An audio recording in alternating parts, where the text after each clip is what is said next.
নমস্কাৰ সকলোকে। আমি কৰি আছিলোঁ ক্লাছ 8ৰ গণিতখন আৰু ইয়াৰ আগৰ পাৰ্টটোত আমাৰ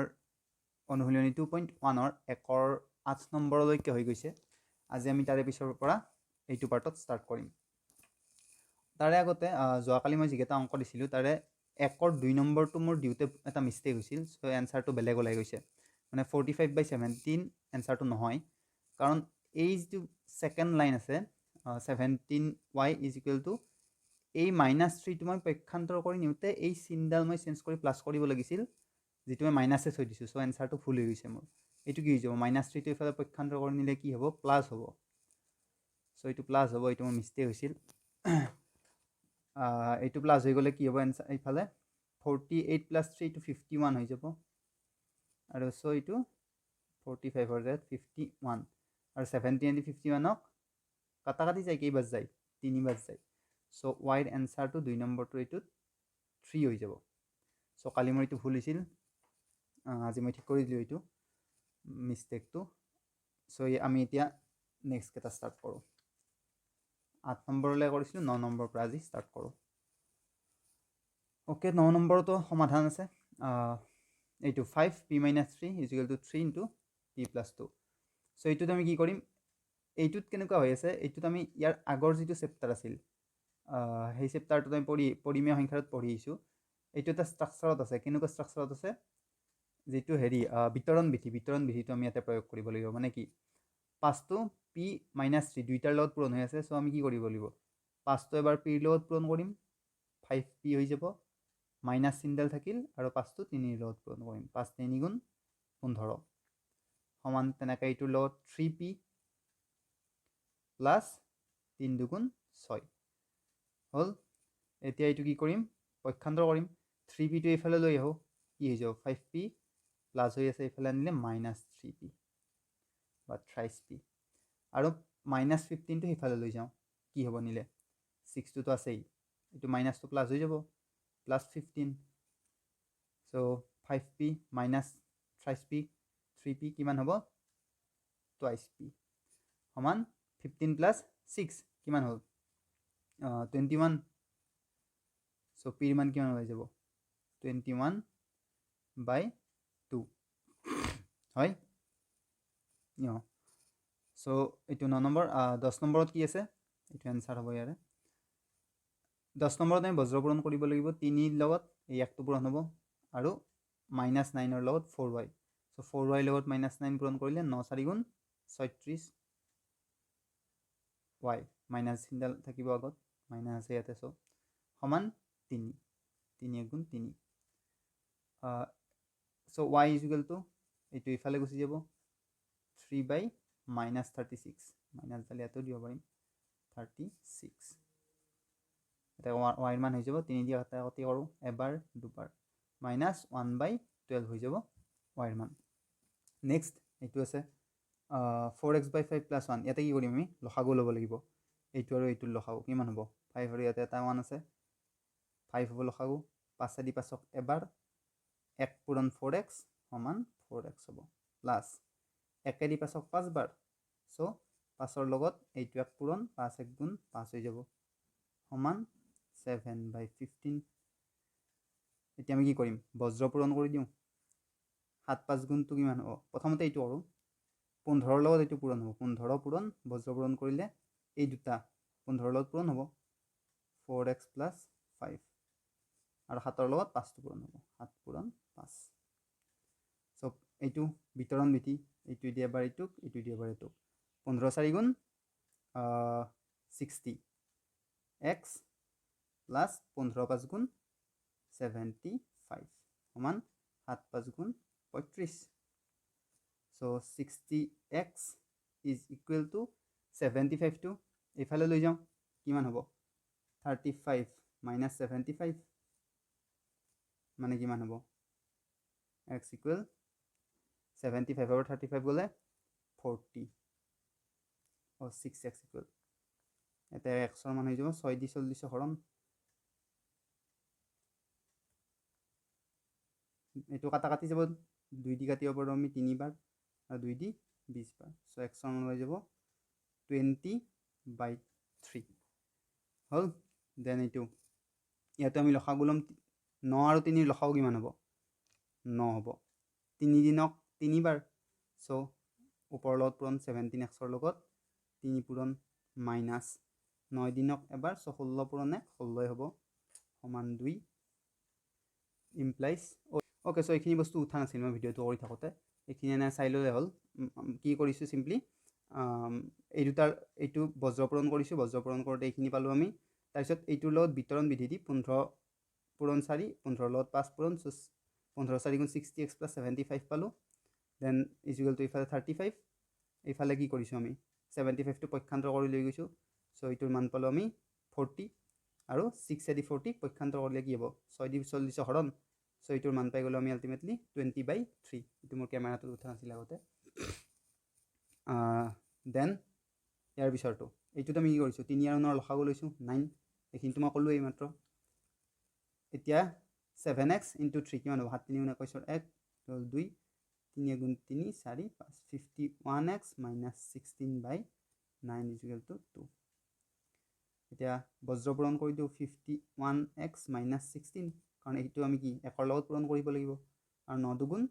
18 51x ইকুৱেল টু 18 আৰু 16 যোগ কৰিব লাগিব 18 প্লাছ 16 16টো এইফালে লৈ গৈছোঁ প্লাছ হৈ যাব নিলে 51x ইজ ইকুৱেল টু 16 আৰু 18 যোগ কৰিলে কিমান হ'ব 34 চ' xৰ মান ওলাই যাব আমাৰ 34/51 এইটো হৈছে এনচাৰ চ' নেক্সট আমি চাওঁ 1 নম্বৰ কেইটা আমাৰ শেষ হ'ল ইয়াতে নেক্সট আছে আমাৰ 2 নম্বৰ কেইটা 2 নম্বৰ কেইটাত কি আছে 2 নম্বৰ কেইটাত আমাক সমীকৰণটো দিয়া আছে আৰু সমীকৰণৰ যিটো চলক আছে অজ্ঞাত ৰাশি সেই অজ্ঞাত ৰাশিটোৰ মান দিয়া আছে তিনিটাকে সেই তিনিটা মানৰ কোনটো মান আমি এই অজ্ঞাত ৰাশিটোত বহালে সমীকৰণটো সমাধান হ'ব সেইটো আমাক উলিয়াব দিছে এইটো কেনেকৈ উলিয়াম সেইটো উলিয়াবৰ কাৰণে আমি কি কৰিম আমি লেফ্ট হেণ্ড সাইড লৈ ল'ম প্ৰথমতে লেফ্ট হেণ্ড সাইড মানে কি বাওঁফালে যিটো আছে সমান চিনৰ বাওঁফালে কোনখিনি আছে 2x মাইনাছ 4 এইখিনি হৈছে লেফ্ট হেণ্ড সাইড এইখিনি আমি ইয়াতে লিখি ল'লোঁ 2x মাইনাছ 4 এতিয়া xৰ ঠাইত আমি ইয়াৰে কিবা এটা মান বহালে তাৰপিছত যদি আমি এইখিনি সমাধান কৰোঁ সেইটোৰ মান যদি ৰাইট হেণ্ড সাইড মানে ৰাইট হেণ্ড সাইডত কি আছে 0 আছে এই ৰাইট হেণ্ড সাইডটোৰ লগত যদি একে হয় তেতিয়াহ'লে কি হ'ব সমীকৰণটো সমাধান হ'ব চ' আমি এটা এটাকৈ বহাই চাব লাগিব xৰ মান প্ৰথমতে আমি কি বহাম 1 আছে প্ৰথমতে 1 বহাই চাম আমি xৰ মান কিমান হ'ব 2 পূৰণ xৰ জেগাত 1 বহাই দিওঁ 1 মাইনাছ 4 এইটোৰ মান ওলাই যাব 2 1 গুণ 2 মাইনাছ 4 সমান কিমান হ'ল মাইনাছ 2 চ' এইটো হৈছে নেকি ৰাইট হেণ্ড সাইডৰ লগত সমান 0টো ওলোৱা নাই আমাৰ মান ওলাব লাগিব 0 কিন্তু ওলাইছে মাইনাছ 2 চ' এইটো is not equal to right hand side এইটো নহ'ল কিন্তু আমি উলিয়াব লাগিব কোনটোত হ'ব এতিয়া আমি নেক্সটটো কৰি চাম xৰ জেগাত আমি এইবাৰ কি বহাম 2 বহাম চ' আকৌ লেফ্ট হেণ্ড সাইড সমান 2x মাইনাছ 4 xৰ জেগাত আমি এইবাৰ কি বহাই দিওঁ 2 বহাই দিওঁ মাইনাছ 4 2 2 গুণ 4 মাইনাছ 4 4 পৰা 4 গ'লে কিমান 0 এইবাৰ আমি পালোঁ নে নাপালোঁ এইটো সমান হয়নে নহয় এইটো ৰাইট হেণ্ড সাইডৰ লগত সমান ওলাইছে চ' কি হ'ব x এইটো আমি লিখি দিওঁ x ইজ ইকুৱেল টু 2 হ'লে সমীকৰণটো সমাধান হ'ব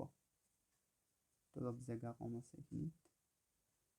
xৰ মান x সমান 2 হ'লে সমীকৰণটো সমাধান হ'ব তেনেকৈ আমি লাষ্টত লিখি দিম কাৰণ ইয়াতে xৰ জেগাত 2 বহাওঁতে আমাৰ কি ওলাইছে ৰাইট হেণ্ড সাইডৰ লগত মিলি গৈছে 0 ওলাই গৈছে চ' এইটো সমাধান হৈছে সমীকৰণটো xৰ মান 2 বহাওঁতে তেনেকৈ গোটেইকেইটা বাকীকেইটা কৰোঁ আমি এইটোতো লেফ্ট হেণ্ড সাইড ধৰি লওঁ 11y প্লাছ 5 সমান মাইনাছ 6 এতিয়া yৰ মান দিছে 0 1 আৰু মাইনাছ 1 প্ৰথমতে আমি 0 বহাই চাওঁ 11ৰ লগত আমি 0 পূৰণ কৰিলোঁ y আছে প্লাছ 5 এই সমানটো নালাগে দেই ইয়াতে লিখিব সমানটো আমি উলিয়াবহে লাগিব সমান 11 0 গুণ 0 হ'ব মানে এনচাৰ কিমান ওলাই যাব 5 ওলাল নেকি মাইনাছ 6টো ওলোৱা নাই আমাৰ চ' এইটো is not equal to right hand side তাৰপিছত আমি কি বহাই চাম নেক্সট আছে আমাৰ 1 বহাই চাওঁ আমি 11 পূৰণ 1 প্লাছ 5 কিমান হ'ব 11 1 গুণ 11 যোগ 5 সমান 11 যোগ 5 কিমান 16 এইটো মিলা নাই আমাক -6 লাগে এইটো 16 ওলাইছে সো এইটো not equal right hand side next আমাৰ লাষ্টৰ এটাই আছে সেইটো নিশ্চয় হ'ব তথাপিতো আমি সেইটো কৰি দেখুৱাব লাগিব left hand side equal 11y plus 5 11y জেগাত আমি বহাই দিম 11 into -1 কাৰণ এবাৰ -1 আছে y ঠাইত plus 5 কিমান হ'ব -11 plus 5 -11 plus 5 কৰিলে কিমান হ'ব -6 এইটো হয় ৰাইট হ্যান্ড সাইডৰ লগত মিলিছে ইয়াতো -6 আছে ইয়াতো -6 ওলাইছে সো এইটো is equal two right hand side আৰু আমি শেষত কি লিখি দিম এনেকৈ ইয়াতে যি লিখিছো যে x ৰ মান -1 হলে সমীকৰণটো সমাধান হ'ব তেনেকৈ আমি এইখিনি জেগাত লিখি দিলে হ'ল সো নেক্সটটো কৰো 3y/5 is equal to 3 so left hand সাইডত আমি লেফট হ্যান্ড সাইড এটুত আমি লিখি লও 3y/5 এটোৰ মান আমি উলিয়াব লাগিব 3 কোনটো বহালে 3 ওলাব হয়তো আমি চাও এতিয়া y ৰ জায়গাত প্ৰথমতে আমি বহাম 3 আছে যেহেতুকে 3 পূৰণ 3 by 5 3 3 গুণ 9/5 9/5 এইফালে ইয়াতে কি আছে 3 আছে আমাৰ কিমান ওলাইছে 9/5 সো এইটো is not equal to right hand side তাৰ পিছত আমি আকৌ চাও 3y/5 এবাৰ আমি কি বহাম -3 বহাম -3 আছে নেক্সট সো 3 into -3/5 কিমান 3 3 গুণ -9/5 এইটো নহয় এইটো 3 ওলাইছে নেকি ওলোৱা নাই সো এইটো এইটো সিদ্ধ নকৰে হেৰিটো সমাধানটো সমাধান হলে সেইটো সিদ্ধ কৰা বুলিও কয় ক্লাছ 7 আমি পাইছিলো দেন আমাৰ আছে 3y/5 লাষ্টৰটো দিয়া আছে 5 মানে আমি 3 পূৰণ y ৰ জায়গাত বহাই দিও 5 তলতটো 5 আছেই সো 5 3 হৈ যাব 15 তলত 5 5 দি 15 কেইবাৰ 3 বাৰ সো এইটো সমান হৈছে সমান ৰাইট হ্যান্ড সাইড আমাক 3 লাগিছিল ইয়াতে 3 আছে না নাই এইটো এটাকে আমি লিখি দিম কি লিখি দিম যে x is equal to 5 হলে সমীকৰণটো সমাধান হ'ব তেনেকৈ লিখি দিলে হৈ গ'ল মই লিখি দি থাকা নাই আৰু বাৰে বাৰে সময়খিনি বহুত নষ্ট হৈ যায় কাৰণে ভিডিওটো বহুত দীঘল হৈ যাব এতিয়া নেক্সট আছে x plus 5 left hand side সহজ এইকেইটা অংক একেবাৰে টান নহয় দেন আমি x ৰ জায়গাত বহাই দিম প্ৰথমতে 1 আছে সো 1 plus 5 সমান এইটো কিন্তু অলপমান বেলেগ এইটো x plus 5 সমান 7 minus x দিয়া আছে মানে কি এইটোত এইফালেও এটা চলক আছে এইফালেও এটা চলক আছে গতিকে আমি কি কৰি চাব লাগিব এইটোত আমি প্ৰথমতে লেফট হ্যান্ড সাইডটো উলিয়াব লাগিব তাৰ পিছত আকৌ আমি এইটো ৰাইট হ্যান্ড সাইডটো উলিয়াব লাগিব একেই মান বহাই পেলাই তেতিয়া আমি চাব লাগিব ৰাইট হ্যান্ড সাইড আৰু লেফট হ্যান্ড সাইড মিলিছে নে মিলা নাই তাৰ পিছত আমি গম পাম মই কৰি আছো এতিয়া বুজি পাবা x plus 5 x ৰ জায়গাত আমি প্ৰথম 1 বহাই দিলো সব আছে একে 6 হৈ গ'ল লেফট হ্যান্ড সাইড আমাৰ ওলাল 6 এতিয়া আমি চাব লাগিব ৰাইট হ্যান্ড সাইড কিমান ওলাই right hand side 7 minus x আছে x ৰ ঠাইত আমি কি বহাই দিম ইয়াতে 1 বহাইছো প্ৰথমতে 1 আছে যেহেতুকে গতি ইয়াতে আমি 1 বহাব লাগিব গতি 7 ৰ পৰা 1 গলে 6 সো প্ৰথমটোতে আমাৰ মিলি গল ইয়াতেও লেফট হ্যান্ড সাইডটো আমাৰ 6 ওলাল এন্ড ৰাইট হ্যান্ড সাইডটো আমাৰ 6 ওলাল সো x ৰ মান 1 হলে সমীকৰণটো কি হ'ব সমাধান হ'ব এটাকে আমি ইয়াতে লিখি দিম x সমান 1 হলে সমীকৰণটো সমাধান হ'ব এনেকৈ লিখি দিম বুজি পাইছা সো এইটোৱে আৰু দুটা আছে নেকি 2 নম্বৰৰ আৰু দুটা আছে এইটো কৰি দিও এইটোত আছে 2x plus 1/3 লেফট হ্যান্ড সাইডত আছে সমান 2 পূৰণ x ৰ ঠাইত আমি কি বহাম প্ৰথমতে ইয়াতে এইকেইটা আছে x ৰ মান প্ৰথমতে আছে 1/-2 সো আমি বহাই দিও 1/-2 plus 1/3 সমান এই দুটা কাটা কাটি যাব -2 এইটো কিমান হৈ যাব -1 মাইনাস ডাল থাকি যাব প্লাস 1/3 এই দুটা আমি কি লম লসাগু লম 3 হ'ব 1 দি 3 তিনিবাৰ 3 1 গুণ 3 সো -3 প্লাস 3 দি 3 এবাৰ 1 1 গুণ 1 এইটো কিমান হৈ যাব -2/3 যেটো আমাৰ ৰাইট হ্যান্ড সাইডৰ লগত মিলা নাই is not equal to right hand side আমাৰ কিমান ওলাব লাগিব 1 ওলাব লাগিব সো নেক্সট আমি বহাই চাও লেফট হ্যান্ড সাইডত 2 x plus 1/3 এবাৰ আমি কি বহাব লাগিব ইয়াতে 1/2 2 পূৰণ 1/2 plus 1/3 xৰ জেগাত 1/2 বহাই দিছোঁ এইটো কাটা যাব সো থাকিল 1 plus 1/3 সো এইটো আগৰ দৰে 3 লসাগু এইটো কৰিলে কিমান হ'ব 1 এৰে 3 তিনিবাৰ 3 1 গুণ 3 যোগ 3 দি 3 এবাৰ 1 1 গুণ 1 4/3 এইটো নহয় ৰাইট হ্যান্ড সাইডৰ লগত ৰাইট হ্যান্ড সাইড 1 ওলাব লাগিব আমাৰ সো নেক্সটটো আমি চাম আকৌ 2x plus 1/3 এবাৰ আমি x অৰ ঠাইত কি বহাই দিম 1/3 বহাই দিম 1/3 plus 1/3 সো এইটো কিমান হ'ব 2 1 গুণ এইটো তো কাটা কাটি না যায় এবাৰ সো 2 1 গুণ 2/3 হ'ব plus 1/3 3 আৰু 3 ৰ লসাগু কিমান হ'ব 3 ইয়াতে ওপৰত হ'ব 2 যোগ 1 2 1 কিমান 3 সো 3/3 সমান কিমান হ'ব 1 এতিয়া আমাৰ মিলিছে ৰাইট হ্যান্ড সাইডৰ লগত সো এইটো হ'ব ৰাইট হ্যান্ড সাইড এতেকে আগৰ দৰে x ৰ মান x = কিমান হলে 1/3 হলে x = 1/3 হলে সমীকৰণটো সমাধান হ'ব ওহ এবাৰ নুঠিল না এইখিনি ওকে 2/3 সো আমি ইয়াতে কি কৰিছো এইখিনিটো মই ক'লোৱে ইয়াতে জাস্ট সিম্পলি লসাগু লৈছো এইটো যোগ কৰি দিছো 3 3 কাটা গৈ 1 ওলাইছে সো এইটো ৰাইট হ্যান্ড সাইডৰ লগত মিলি গৈছে তোমাৰ উঠা আছিল ক্যামেৰাটোত এইটো কাৰণে সৰি সো নেক্সট লাষ্ট এটা আছে 2 নম্বৰৰ 10p - 4 এইটো আমি দুইটা সাইড উলিয়াব লাগিব ইফালেও p আছে ইফালেও p আছে অজ্ঞাত ৰাখি আছে দুইফালে সো আমি প্ৰথম লেফট হ্যান্ড সাইডটো উলিয়াই লওঁ লেফট হ্যান্ড সাইডত কি কৰিব লাগিব 10 ৰ লগত পূৰণ কৰি আমি প্ৰথম p ৰ মান কিমান দিয়া আছে 2 2 - 4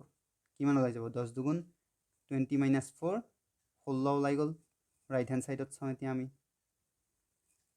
ৰাইট হ্যান্ড সাইডত কি আছে 4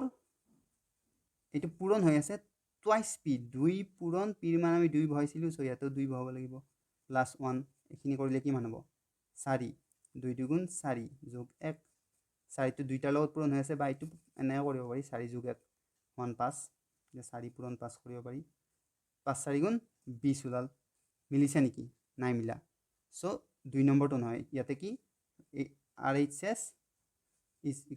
is not equal to left hand side so আমি নেক্সটটো কৰি চাম নেক্সটটো কি কৰিম 10p - 4 এইটো হৈছে লেফট হ্যান্ড সাইড সমান 10p - 4 ইয়াতে আমি এবাৰ p ৰ মান 4 বহাম কাৰণ 4 আছে -4 10 4 গুণ 40 - 4 সমান 36 এবাৰ ৰাইট হ্যান্ড সাইড কৰি চাম ৰাইট হ্যান্ড সাইড আমাৰ 36 ওলাই নে নোলাই ৰাইট হ্যান্ড সাইডত আছে 4 2 পূৰণ p ৰ জেগাত বহাই দিম 4 প্লাস 1 সো 4 4 দুগুণ 8 যোগ 1 9 হল 4 পূৰণ 9 9 4 গুণ 36 এইবাৰ আমাৰ মিলিছে লেফট হ্যান্ড সাইডে আমাৰ 36 ওলাইছে এন্ড ৰাইট হ্যান্ড সাইডে আমাৰ 36 ওলাইছে সো এইটোৰ ক্ষেত্ৰত কি হ'ব left hand side is equal two right hand side এতেকে আমাৰ কি হ'ব x ইজ ইকুৱেল টু কিমান হলে 4 হতে হৈছে x ৰ মান 4 বহাওতে সমাধান হৈছে সমীকৰণটো so x is equal to 4 হলে আমি এটা লিখি দিম যে সমীকৰণটো সমাধান হ'ব হয় সো এইকেইটাই আছিল 2 নম্বৰৰ সহজ আছিল বিশেষ টান নাছিল নেক্সট আমি 3 নম্বৰৰ পৰা কৰিম অনুশীলনী 2.1 সো আজিৰ কাৰণে থাকক ইয়াতে অলপমান উল্টা পুল্টা হ'ল আজি ভিডিঅ'টো সেইটো কাৰণে সৰি সো নেক্সট আমি কালিৰ পৰা ষ্টাৰ্ট কৰিম আৰু 3 নম্বৰৰ পৰা so thank you for watching